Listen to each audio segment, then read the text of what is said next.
Hi class, we'll be finishing the last couple of sections for this module, sections 9.4 and 9.2, dealing with the product topology and Urysohn's theorem. So what I want to get out of 9.2 is very short. So let x tau 1, x2 tau 2, all the way to xn tau n and beyond be a countably infinite family of topological spaces, then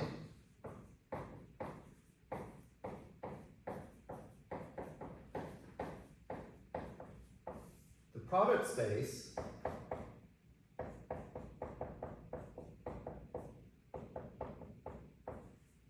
here consists of the topology tau having a basis, we'll call it B, to be the product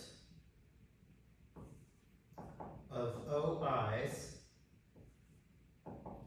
such that OI is in tau I and OI equals xi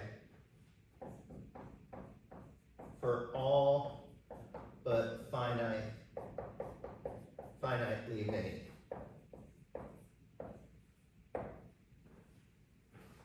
Here. So what this is saying here is a finite collection is going to look like this, and then the remainder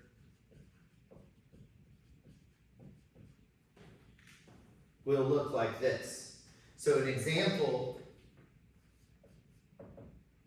of one of these basis elements here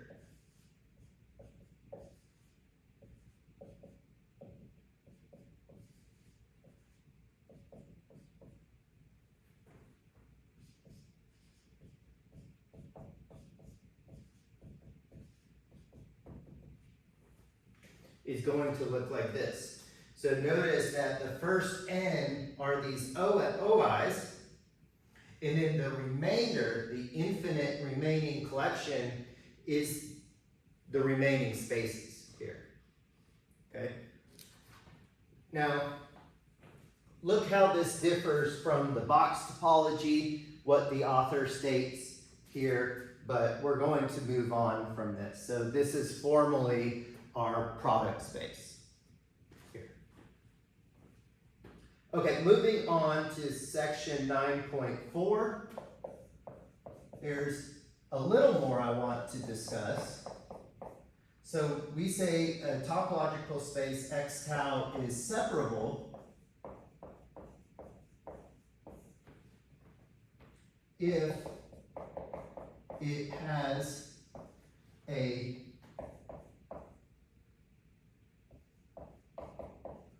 countable dense subset here. Right? Okay, let's refresh ourselves on these two terms. So remember that a subset in X is dense if the closure is the entire set here. And then from some basic set theory, a set A is countable if we can create a bijection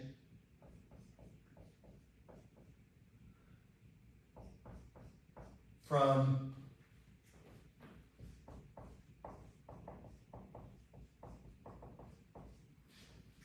the set to the natural numbers. Here. Okay, so just a quick review on that terminology. And an example here, Q is countable,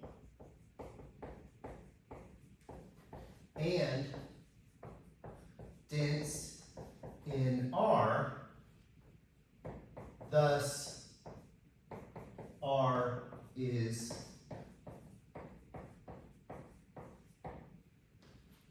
separable. Here. And if you've never seen this, if you want to kind of look at that, the book of proof. Here, go back to our book of proof and take a look at that. The author gives an argument on creating this function from Q to N. Here, showing that Q is countable. Okay, proposition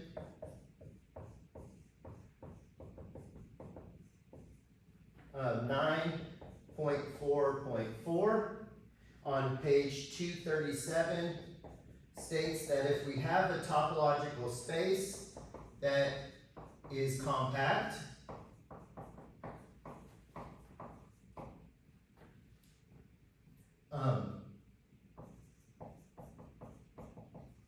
and it's metrizable,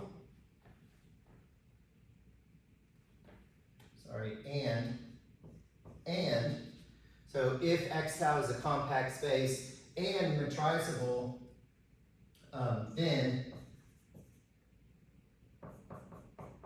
x tau is separable.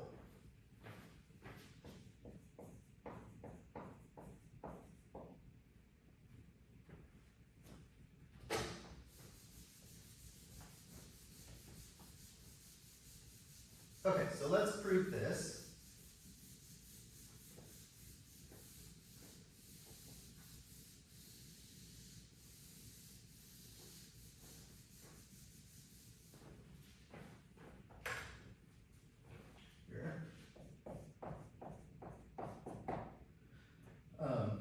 So let D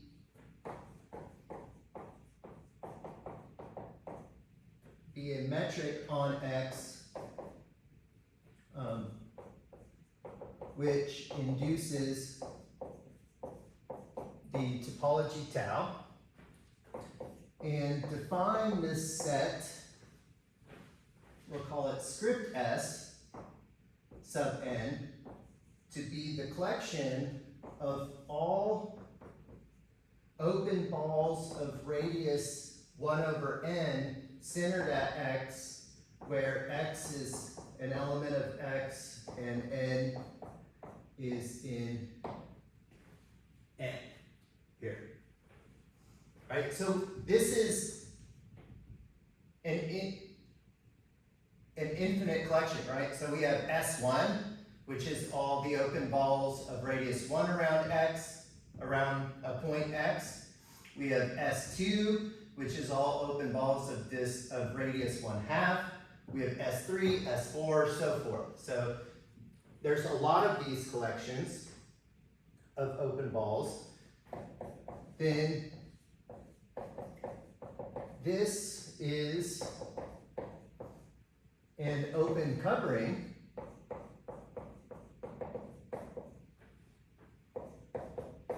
of X.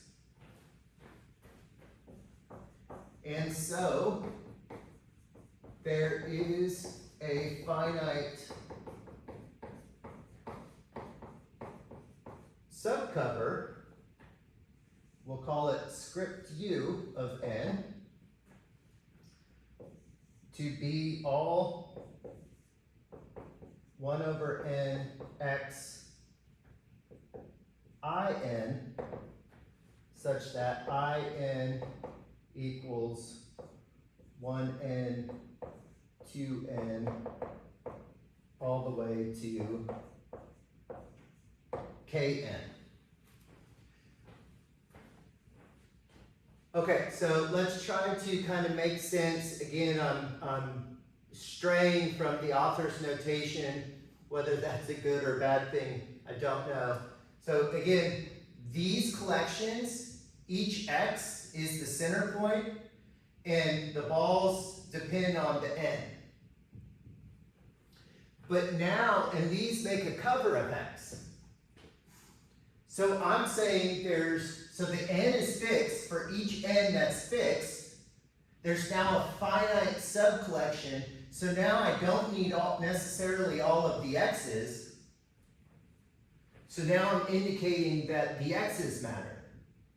And the x's are finite, so I need an I collection, but each I depends on this n still, because 1 is going to be different than 2, 2 is going to be different than 3, potentially, right? Because the n gives the radius. So for each different radius, I have a different collection of x's that creates this finite subcover, right? Hopefully. So, okay, so now set yn to be this finite collection, x 1n, x 2n, all the way to x kn. Here, right? Again, for each n represents the radius, I have a finite number of x's, so let yn represent those center points, where the open balls are centered, here. And we can call y to be the infinite union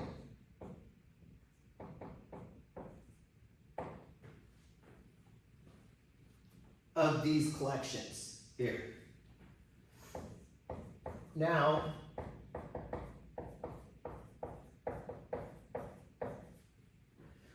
y is countable, so we will show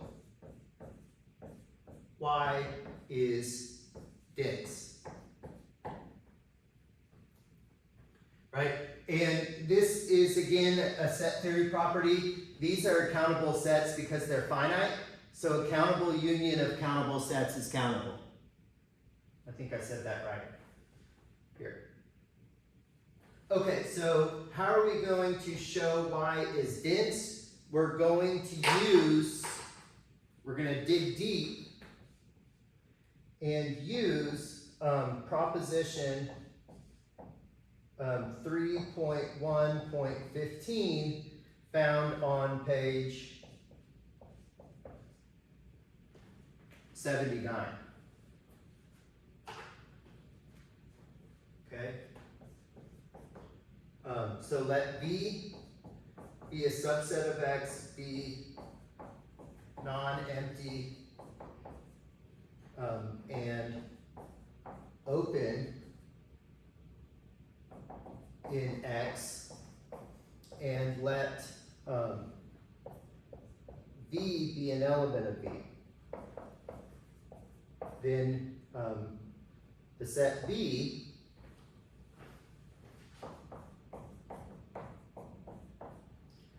contains some open ball of radius 1 over n around B, which is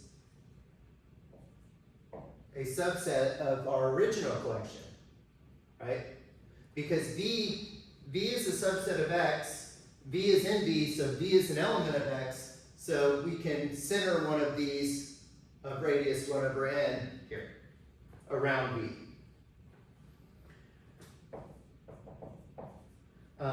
Since UN is an open cover of X, V is an element of this 1 over n xjn for some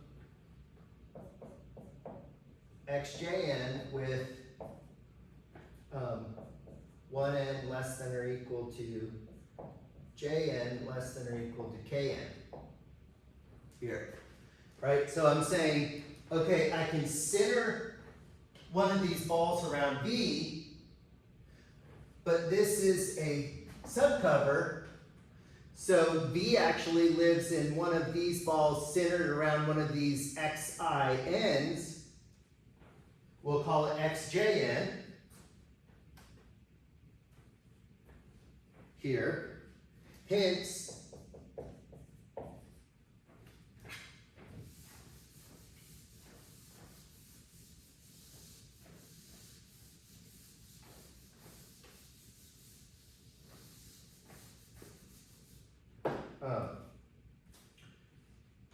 Hence, if we look at the distance,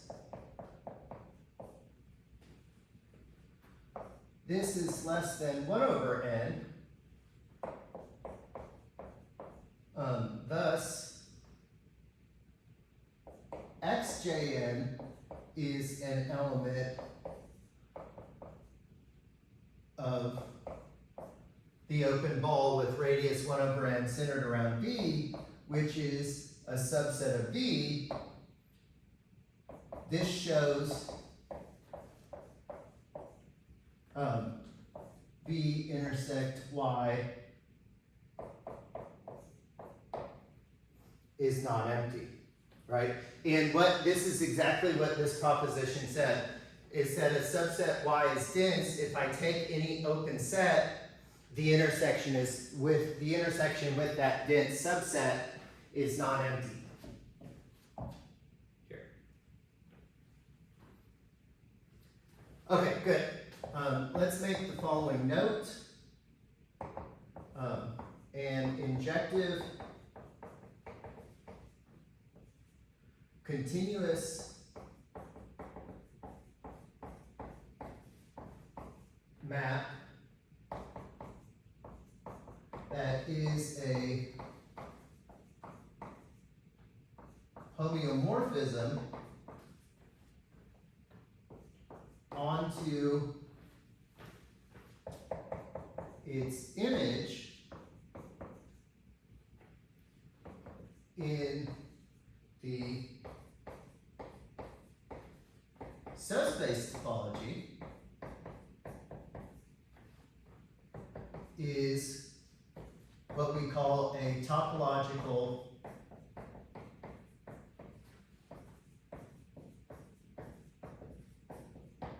embedding. Here. And this will help with the next lemma.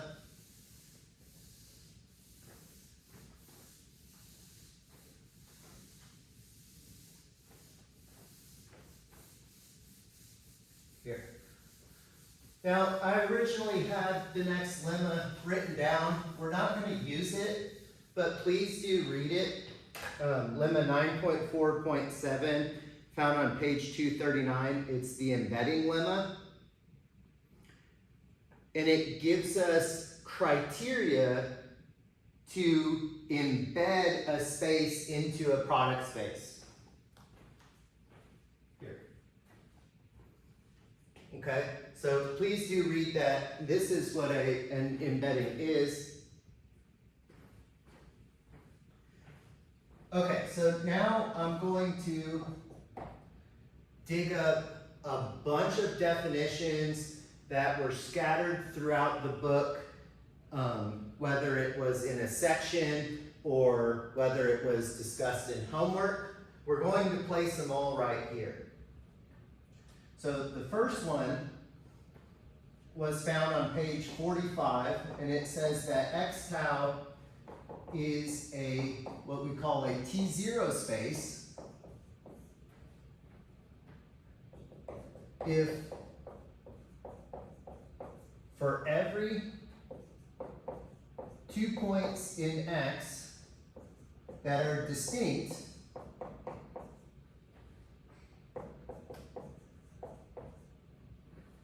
then we can find an open set U with A in U and B in x minus U. Here. And of course we can switch this, or B in U and A in x minus U. Here. Okay, 2, x tau is what we call a T1 space if every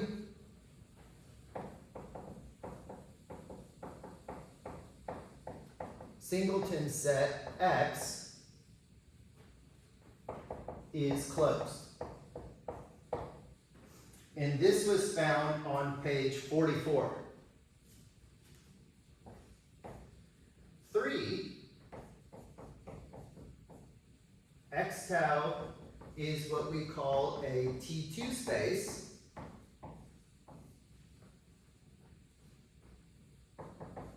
if x tau is a Hausdorff space.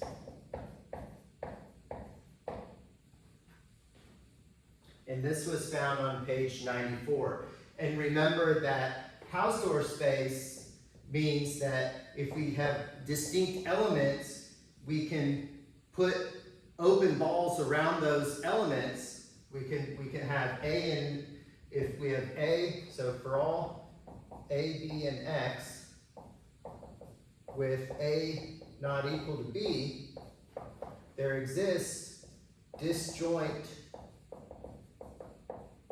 open sets U and B with A and U and B and B. Here.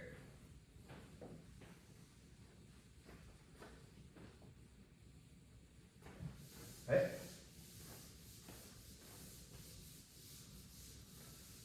Okay. Continuing on, number 4. X tau is a regular space, or we say X is regular, if for any closed set, we'll call it A in X, and any element in the complement, there exists open disjoint sets U and V with X in U and a subset of V. And this is found on page 95. And then this leads us, we'll put this as 4 part A, to the following. X tau is what we call a T3 space if it is both regular and T1. So if it satisfies 4 and it satisfies 2, then we call it a T3 space. And then finally, we say X tau is a normal space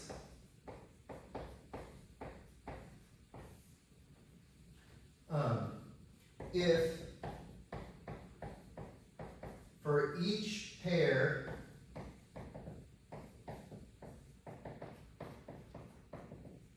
of disjoint closed sets, A call them A and B, there exist open disjoint sets U and B with A subset of U and B subset of B. And then finally, 5 part A, X tau is what we call a T4 space here if it is both normal and T2 here. So if it's normal and Hausdorff, then we call it a T4 space. And these are what we call our separation axioms here. And the stronger axioms satisfy the weaker ones. So the order is, if we are a metric space, we can argue that we're a T4 space. If we're a T4 space, we can argue that we're a T3 space. If we're a T3 space, we can argue that we're a T2 space. And if we're a T2 space, we can argue that we're a T1 space.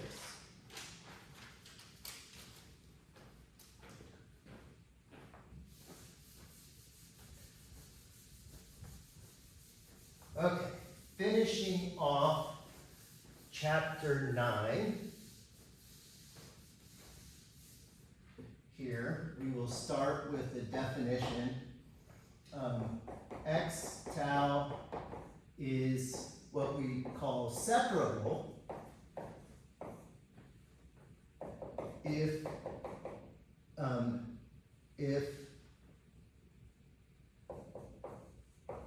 there is a countable dense subset. Did we already do this definition? Yes, we already did this. Okay, I wrote it twice. Sorry. We've already defined separable. I repeated myself in my notes. That's okay. Okay, so finishing off this section, we're not going to prove this, but let's make the statement. Theorem 9.4.11, Urysohn's theorem. And I'm going to state it differently than how the author states it. So if tau, x tau is regular and has a countable basis, then x tau is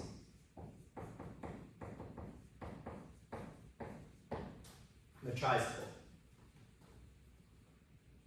So this gives us an idea of spaces that have a metric. So if we know our space is regular and has a countable basis, this is sometimes called the second axiom of countability here, then the space can be, there can be a metric put on that space here.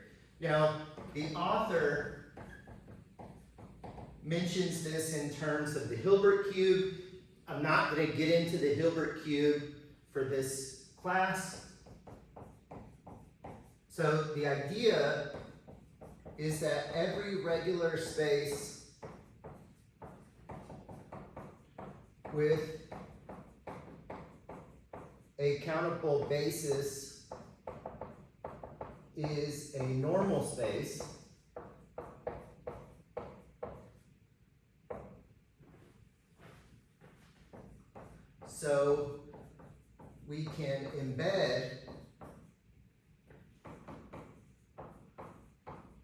the space into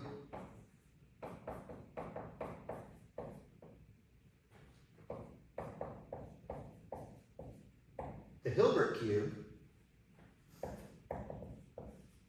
And since the Hilbert cube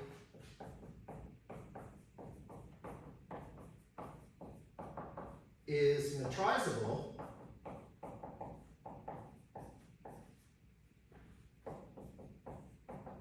this guarantees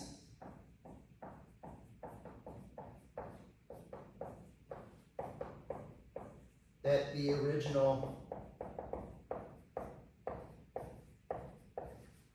space is also metrizable.